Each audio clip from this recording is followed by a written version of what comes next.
வணக்கம். என்ன இது ரொம்ப அநியாயம் பண்ணிட்டு இருக்காங்களே. வேகமாக விஜயை கூப்பிட்டு சிஎம் ஆக்கி உட்கார வைப்பேன். நாட்டில் எந்த வேலையும் நடக்க மாட்டேங்குது. இந்த ஆட்டுக்கு தாடியும் கவர்னர் நாட்டுக்கு கவர்னரும் தேவையில்லைன்ற மாதிரி இது எந்த கவர்னர் வந்தாலும் இதை தான் பண்ணுறாங்க. வந்த உடனே இந்த அருளேக்கராக அறுக்க ஆரம்பிச்சிடுறாரு. இனிமேல் இந்த சுப்ரீம் கோர்ட்டு ஹைகோர்ட் நீதிபதிகளை வச்சு தான் பதவி பிரமாணம் பண்ண வைக்கணும். பதவியை போட்டு நிச்சயதார்த்தம் பண்ணி 1.5 வருஷம் கழித்து கல்யாணம் வைக்கிற மாதிரி இப்போவே 5 நாள் ஆகுது. என்னோட 1 வாரம் ஆக போகுது. ஜெயிச்சு வந்து அது 108 மக்கள் விநாயகருக்கு தேங்காய் உடைக்கிற மாதிரி பட்டையை கலப்பு பட்டாசு வெடிக்கிற மாதிரி அடித்து தூள் கலப்புன்னு 108 கொடுத்துருக்காங்க. அதை வேறு 108 மாற்ற போகாதீங்கப்பா. விஜய் அந்த தம்பியர் பயங்கர ஆவேசமாக இருக்காங்க.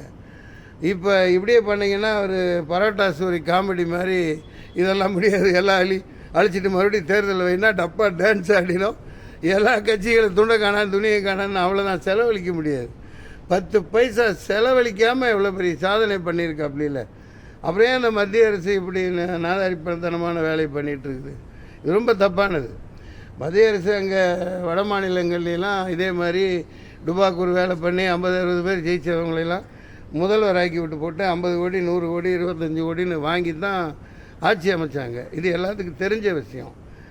அப்படி இருக்க சட்டப்படி நடங்க. நீங்கள் சட்டப்படி நடங்க. மெஜாரிட்டி இருக்குது. சட்டசபையை கூட்டு நிரூபிக்க போகிறார். எந்த வேலையும் நடக்க மாட்டேங்குது நாட்டில். முதல்ல வேகமாக ஆட்சியில் உட்கார வைங்க. மக்கள் ரொம்ப எந்த வேலையும் எங்கள் சினிமா சம்பந்தமானது மற்ற வேலை எதுவுமே நடக்காமல் இருக்குது. அப்புறம் நானும் தேர்தல் முடியாமல் காவேரி திருச்சி ஹாஸ்பிட்டலில் அட்மிட் ஆகி ரொம்ப சீரியஸாகவும் நான் தேர்தலில் போட்டியிடலைன்னு வாபஸ் வாங்கிட்டு காங்கிரஸ் திமுக அந்த அலையன்ஸுக்கு நீங்கள் வாக்களிங்க அப்படின்னு சொல்லி போட்டு நான் வந்துட்டேன். அதுக்கப்புறம் நீ இத்தனை ஓட்டு வாங்கினேன் இத்தனை ஓட்டு வாங்கினேன்னு போட்டு சில பேர் அவனோட உண்மத்தத்தை தீர்த்துக்கிட்டு இருக்காங்க. அந்த நாதாரிகளுக்கெல்லாம் பேசணும்னு அவசியம் இல்லை. முதல்ல நாட்டில் கலகம் உண்டு பண்ணாதீங்க. கவர்னர் வேகமாக கூப்பிட்டு விஜய் சிஎம் ஆக்கிற வெளியே பாருங்கள். அப்புறம் பார்த்துக்கலாம். நன்றி, வணக்கம்.